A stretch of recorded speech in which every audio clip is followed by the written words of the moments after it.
wabarakatuh. Inna hamdalillah nahmaduhu wa nasta'inuhu wa nastaghfiruh wa na'udzu billahi min syururi anfusina wa min sayyiati a'malina may yahdihillahu fala mudhillalah wa may yudlilhu fala hadiyalah. Asyhadu an la ilaha illallah wahdahu la syarikalah wa asyhadu anna Muhammadan abduhu wa rasuluhu la nabiyya ba'dah. Qala Rasulullah sallallahu alaihi wasallam, kullu amali bani adama lahu illa saum fa innahu li wa anna ajzi bihi. Bapak dan Ibu yang dimuliakan Allah, jamaah Masjid Nurul Islam, Nurul Ikhlas ya, Nurul Ikhlas yang dimuliakan Allah.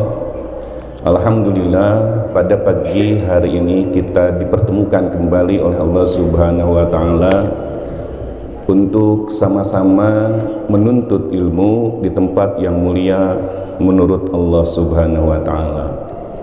Dan kita sampaikan rasa syukur ini atas perkenan Allah Subhanahu wa Ta'ala yang telah mengabulkan doa kita yang sejak awal Rajab tahun ini selalu kita bacakan.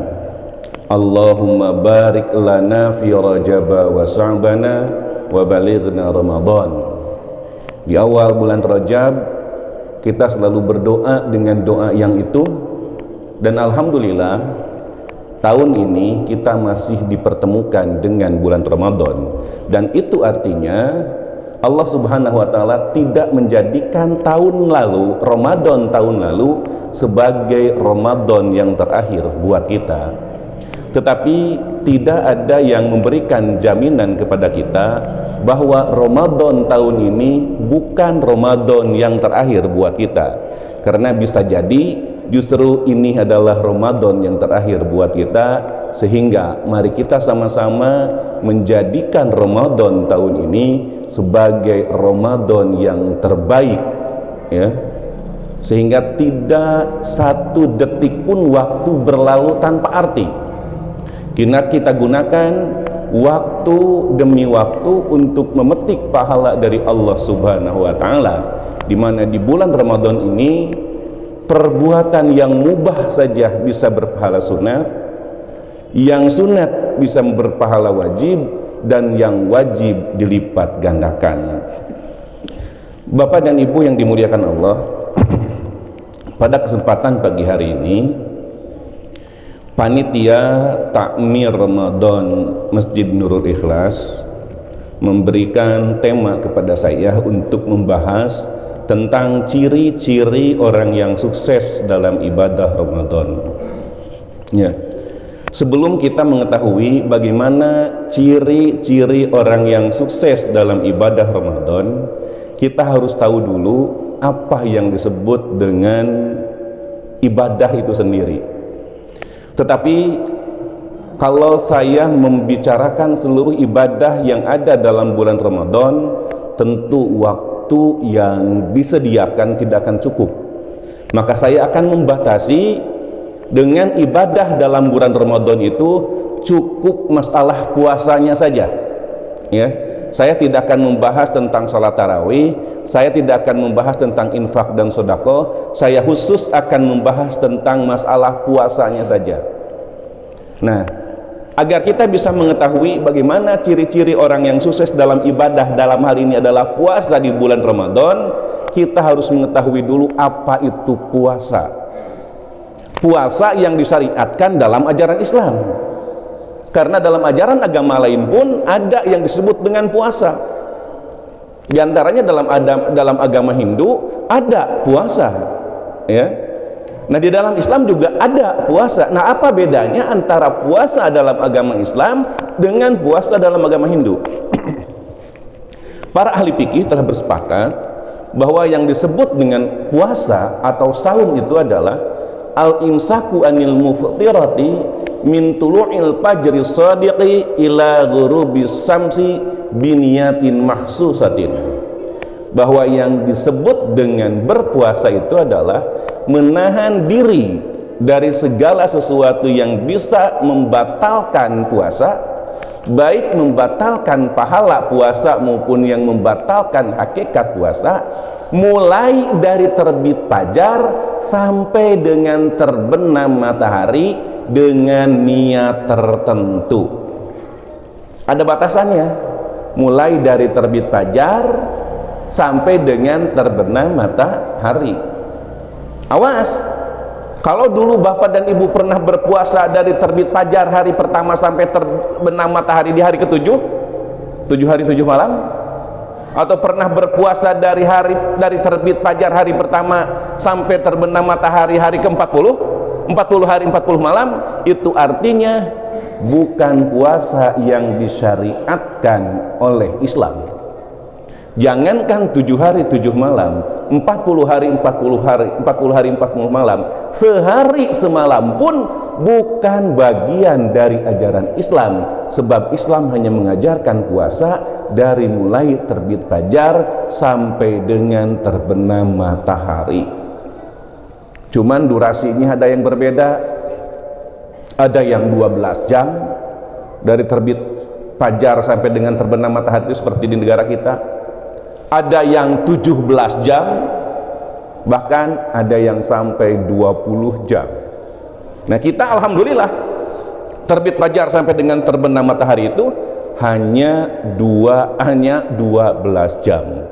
Di tempat lain yang lebih dari 12 jam, tentu puasa itu amat melelahkan, tapi walaupun melelahkan, pahala yang mereka dapatkan tentu akan jauh lebih banyak, karena masa puasanya menjadi lebih lama dan masa untuk memetik pahala dengan tadarus dan amalan-amalan lainnya banyak dia dapatkan. Akan tetapi Bapak dan Ibu yang dimuliakan Allah, ya, puasa adalah ibadah khusus, ya, yang dalam sebuah hadis yang tadi di awal saya sampaikan bahwa kullu amal ibni adam lahu ila saum fa innahu li wa anna ajzi bihi, bahwa setiap amal ibnu Adam diperuntukkan untuknya, untuk ibnu Adam tersebut, kecuali puasa. Mengapa? Karena puasa itu kata Allah Subhanahu wa taala, fa innahu li wa ana ajzi bihi, puasa itu untukku dan aku yang akan memberikan pahala atas puasa tersebut. Ada beberapa makna yang terkandung dalam kalimat fa innahu li wa anna ajzi bihi, sesungguhnya puasa itu untukku dan aku yang akan memberikan pahala atas puasa itu.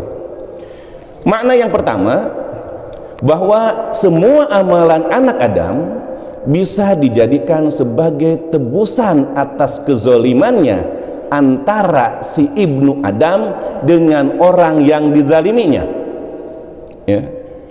Bila seseorang pernah melakukan perbuatan dosa yang nyakitin orang lain, misalkan memarah-marahi orang lain, mengumpat orang lain, sumpah serapah terhadap orang lain, ya, maka pada hari kiamat nanti orang yang kita marahin, orang yang kita kutuk, orang yang kita sumpah serapahin, orang yang kita pukul akan menuntut kepada kita.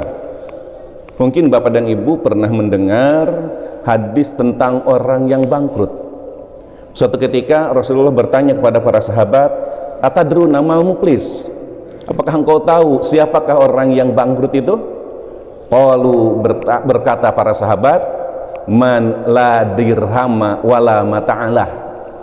Orang yang bangkrut itu adalah orang yang tidak memiliki dirham dan tidak memiliki harta benda. Itu kata para sahabat.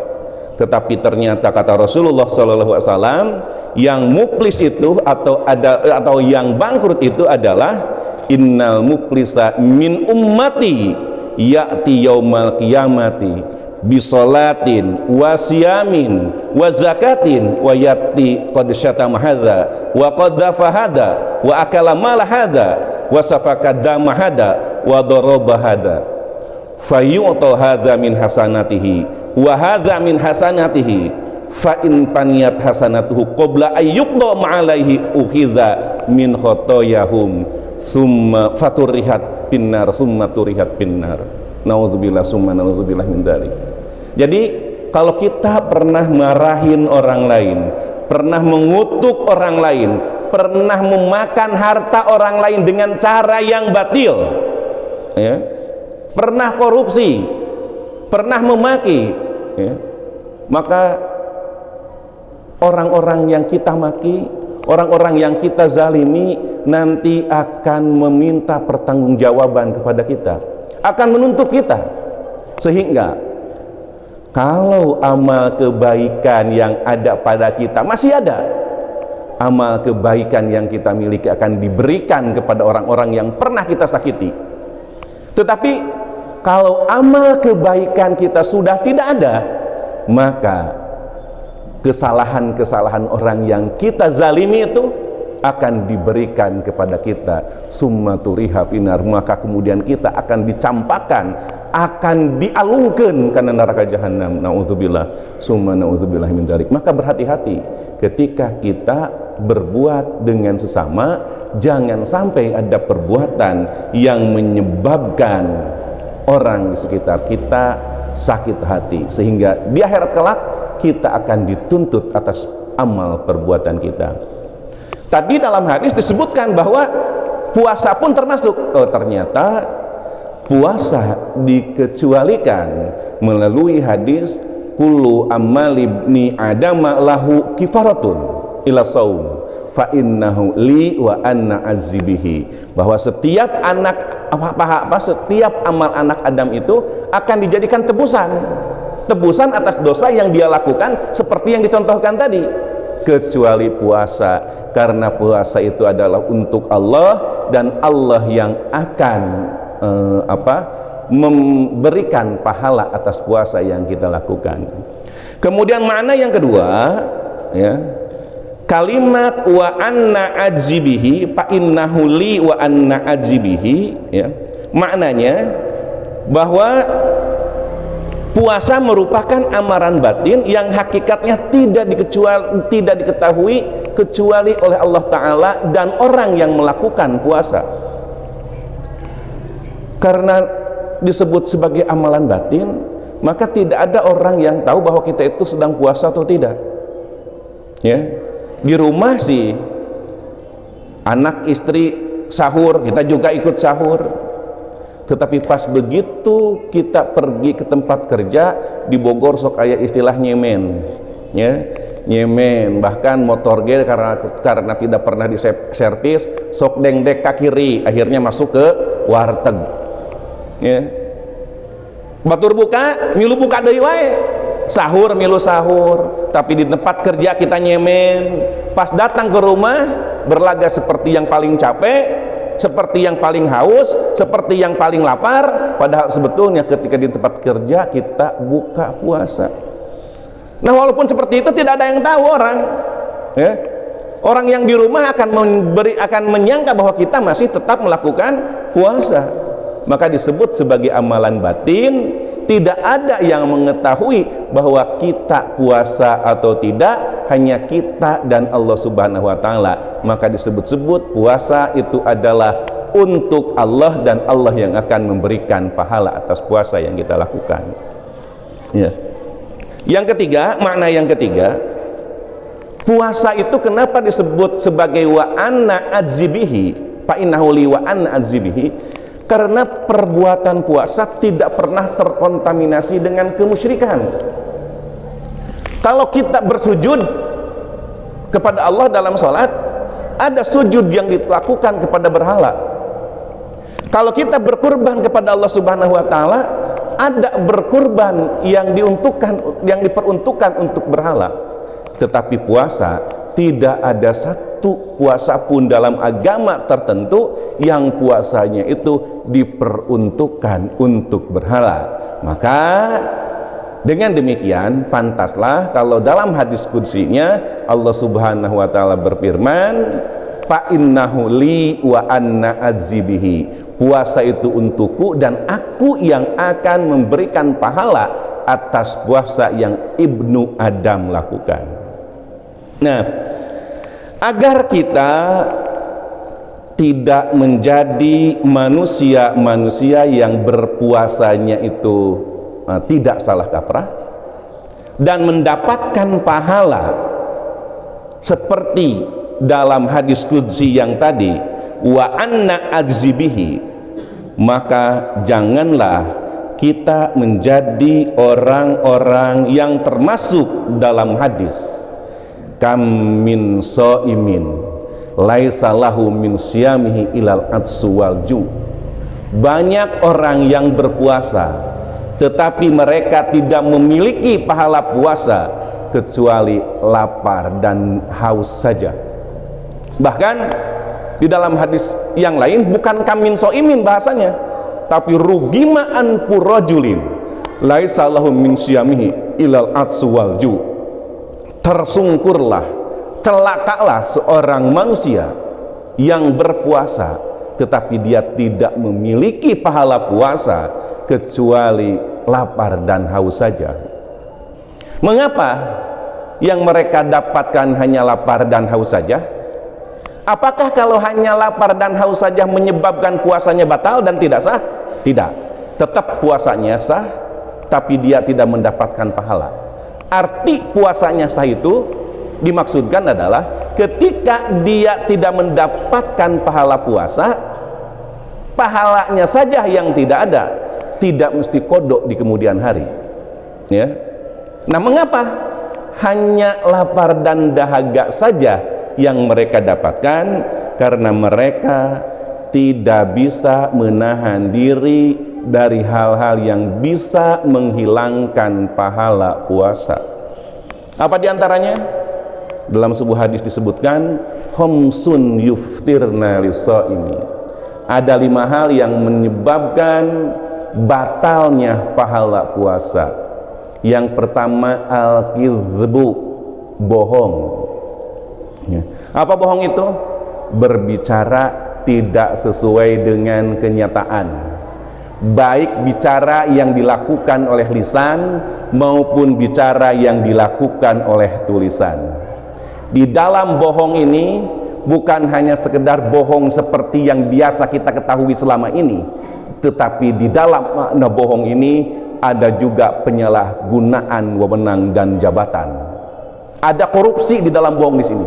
Mengapa? Karena ketika seseorang melakukan perbuatan korupsi, tentu ada laporan yang tidak sesuai dengan kenyataan. Jadi kalau ada orang yang berdusta membatalkan pahala puasa, maka ketika bulan Ramadan dia pun berkorupsi, membatalkan juga pahala puasa. Yang kedua yang membatalkan pahala puasa itu adalah wal ghibatu, mengumpat. Ngumpat yang membatalkan pahala puasa dibatasi dengan dikruka akhokal muslim bima yukrihuhu. Kita mengucapkan, kita menceritakan saudara kita sesama muslim dengan sesuatu yang tidak disukainya. Jadi gibah yang dapat membatalkan pahala puasa itu harus disertai dengan 2 hal. Yang pertama, yang diomongkannya adalah saudara kita sesama muslim. Yang kedua, isi omongannya bisa menyebabkan sesama muslim itu sakit hati oleh kita. Jadi kalau yang diomonginnya bukan muslim, yang non muslim, ya, itu tidak menjadi sesuatu yang dapat membatalkan pahala puasa. Kalau yang diomongkannya ternyata yang membuat orang itu menjadi senang, ya, itu pun tidak dapat membatalkan pahala puasa. Yang ketiga yang dapat membatalkan pahala puasa itu adalah wan namimah. Nah, apa itu namimah? An namimah itu adalah al khirsu walau bihayawanin. Lamun cek urang Sunda mah ngabobotohan, ya. Naon ngabobotohan teh? Nyahayo-hayo supaya berantem, ya. Provokator lah, ya. Walau bihayawanin, walaupun memprovokatori hewan. Di Garut mah ya adu domba, ya, di Lembur Abdi, tapi di Lemburan Abdi nama terus daya di daerah yang lain, ya. Di daerah yang lain di Garut ada yang disebut dengan ada pertandingan adu domba. Domba yang satu dengan domba yang lain memiliki pawang tersendiri. Ada provokatornya. ada yang memberikan semangatnya, sehingga antara domba yang satu dengan domba yang lain bisa berantem dengan hebat karena disemangati oleh pawang-pawang domba itu. Nah, di bulan Ramadan ya, al-hirsu an-namimah, memprovokatori, jangankan kepada manusia, menjadi provokator terhadap binatang pun bisa menyebabkan pahala puasanya batal. Yang keempat, wal yaminul kadzibatu, yang dapat membatalkan pahala puasa itu adalah sumpah atau janji palsu. Punten, mungkin di tempat ini jamaah majelis ini banyak pedagang. Hati-hati dengan sumpah palsu. Demi Allah sakitu mah tedugi karena modal nage. Neta bahasa-bahasa seperti itu jangan lagi diucapkan, ya. Kalau kita mau memberikan dengan penawaran konsumen, silahkan berikan. Kalau tidak, jangan pakai kata demi Allah untuk membenarkan ucapan kita. Karena janji palsu, sumpah palsu, terlebih di bulan Ramadan, akan dapat membatalkan pahala puasa kita. Yang kelima, yang dapat membatalkan pahala puasa itu adalah wan nadru bisyahwah, memandang dengan penuh syahwat. Ya, makanya bapak-bapak ke bulan Ramadan mah tahan heula syahwatna, tong luak liuk teuing, ya, walaupun terhadap istri sendiri, apalagi terhadap orang lain. Ternyata bapak dan ibu, makna wa nadru bisyahwa, memandang dengan penuh syahwat yang membatalkan pahala puasa, kebalikannya pun demikian. Memandang dengan penuh kebencian. Memandang dengan penuh kebencian terhadap orang lain, terhadap sesama muslim, itu pun akan dapat membatalkan pahala puasa.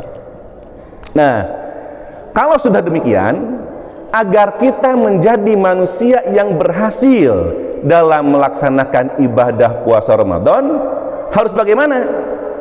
Nah, keberhasilan seseorang dalam melaksanakan ibadah puasa Ramadan harus dilihat dari dua sisi. Yang pertama, implikasi duniawi, yang kedua implikasi ukhrawi. Apakah dari unsur keduniawiannya ada akibat positif? Apakah dalam unsur keukhrawiannya ada akibat positif atau tidak? Maksud implikasi dunia itu adalah bahwa puasa yang dilakukan oleh seseorang tidaklah hanya merupakan aktivitas ibadah yang tidak berdampak terhadap orang yang melaksanakannya ketika dia berada di dunia, tetapi justru dengan puasa yang dilakukan seharusnya memberikan kontribusi positif yang efektif dalam membentuk pribadi yang berkualitas. Karena ingat ya, puasa itu ujung-ujungnya ingin membentuk kita semua menjadi pribadi-pribadi yang bertakwa. Kemudian, apa maksud implikasi ukhrawi? Implikasi ukhrawi itu tentunya dengan puasa yang kita lakukan, kita akan mendapatkan pahala puasa yang sangat besar dari Allah Subhanahu wa Ta'ala dan terhindar dari dosa-dosa. Ya. Mendapatkan pahala yang besar yang dari mana dasarnya? Yang itu tadi, fa innahu li wa anna ajzi bihi. Puasa itu untukku kata Allah, dan Allah yang akan memberikan pahalanya. Teu dicaritakeun ku Allah kumaha gedena pahala puasa. Pahala sholat berjamaah disebutkan 27 derajat, tapi pahala puasa ya, pahala sholat berjamaah disebutkan 27 derajat, tetapi pahala puasa besarnya tidak disebutkan oleh Allah Subhanahu wa Ta'ala seperti apa ya. Dan terhindar dari dosa-dosa. Tadi kan diberikan pahala dasarnya as-saumuli wa an adzibihi, dan terhindar dari dosa-dosa, dibebaskan dari dosa-dosa, yaitu yang berdasarkan pada hadis Nabi, man shoma ramadhana imanan wa ihtisaban ghufirallahu ma taqaddama min danbihi wa ma ta'akhkhara. Bahwa orang yang berpuasa dengan niat karena Allah, maka dia akan diampuni dosa-dosanya, mulai dari dosa yang telah lalu sampai dosa yang akan datang. Nah, dari kedua implikasi tersebut, maka kita bisa melihat keberhasilan seseorang pun bisa dilihat dari dua sisi, dari sisi dunia dan dari sisi akhirat. Dari sisi dunia, sejauh mana seseorang yang melaksanakan ibadah puasa dapat menzohirkan, dapat membumikan hikmah puasa dalam kehidupan sehari-hari. Ini puasanya tentu yang kita katakan adalah puasa Ramadan ya. Apakah setelah puasa selesai dilaksanakan, mulai bulan Syawal nanti, kita masih rajin ibadah? Kita masih rajin tilawah? Kalau di bulan Ramadan tilawahnya sampai 3 kali, 4 kali hatam.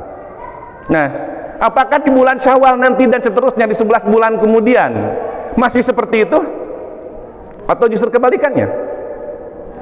Apakah setelah selesai puasa Ramadan kita lakukan, kita masih memiliki kepedulian terhadap sesama? Salah satu contoh bentuk kepedulian terhadap sesama di bulan Ramadan itu banyak sekali di antara kita yang menyediakan takjil di bulan Ramadan ya. Punya korma 1 peti dibawa ke masjid, punya kolak 1 panci dibawa ke masjid, punya aqua 2 dus dibawa ke masjid. Untuk apa? Untuk buka bersama dengan para jamaah. Apakah setelah Ramadan usai masih seperti itu atau bagaimana? Ya. Apakah setelah selesai Ramadan nanti kita masih mampu menahan amarah kita? Apakah setelah selesai Ramadan kita masih sabar dalam menghadapi berbagai macam cobaan? Kalau semua itu setelah Ramadan usai nanti masih kita bisa lakukan, secara duniawi boleh dikatakan orang itu berhasil melaksanakan ibadah Ramadan. Tetapi kalau setelah Ramadan ibadahnya jadi memble, ini luar biasa ya. Karena saya menyampaikan taklim di sini bukan hanya Ramadan, di luar Ramadan pun saya menyampaikan taklim ya. Di bulan Ramadan ini jamaah sampai meluber keluar ya. Tentu ini ada uswah yang diberikan oleh para pengurus di masjid ini ya. Ada teladan yang diberikan oleh para pengurus di masjid ini ya, karena melubernya jamaah sampai keluar tentu karena ada teladan yang diberikan oleh para pengurus ya. Para pengurusnya pada rajin ibadah ke masjid, maka jemaah pun rajin ibadah ke masjid. Saya yakin itu. Kalau tidak ada teladan dari para pemimpinnya, tidak mungkin jemaah ini bisa sampai meluber keluar. Alhamdulillahirabbil alamin.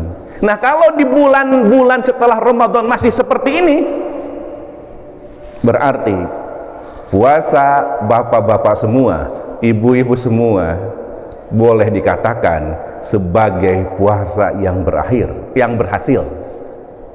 Sementara dari sisi ukhrawi kita bisa melihat sejauh mana seseorang yang melaksanakan ibadah puasa mampu menahan diri dari segala perbuatan yang dapat membatalkan pahala puasa, tidak hanya ketika dia berpuasa, tetapi ketika dia tidak berpuasa, bukan di bulan puasa pun dia masih bisa menahan dari perbuatan-perbuatan yang dapat membatalkan pahala puasa yang 5 tadi.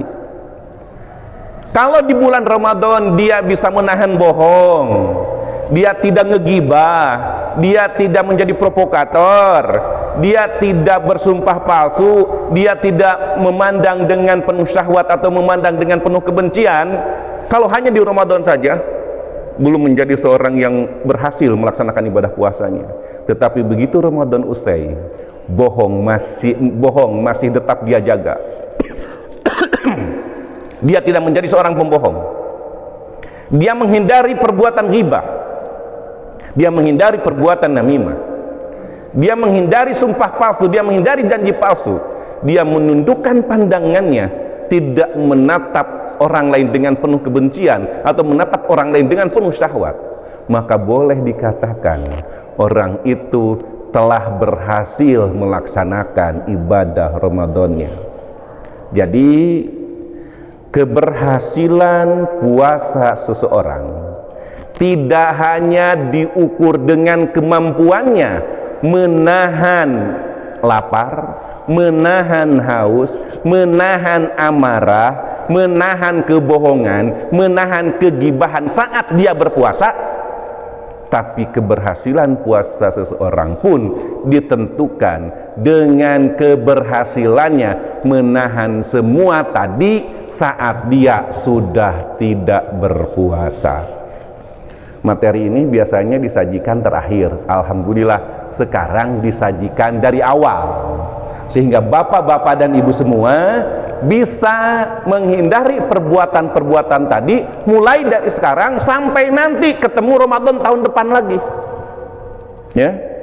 Menahan diri dari segala sesuatu yang dapat membatalkan pahala puasa walaupun sedang dalam keadaan tidak berpuasa, ya.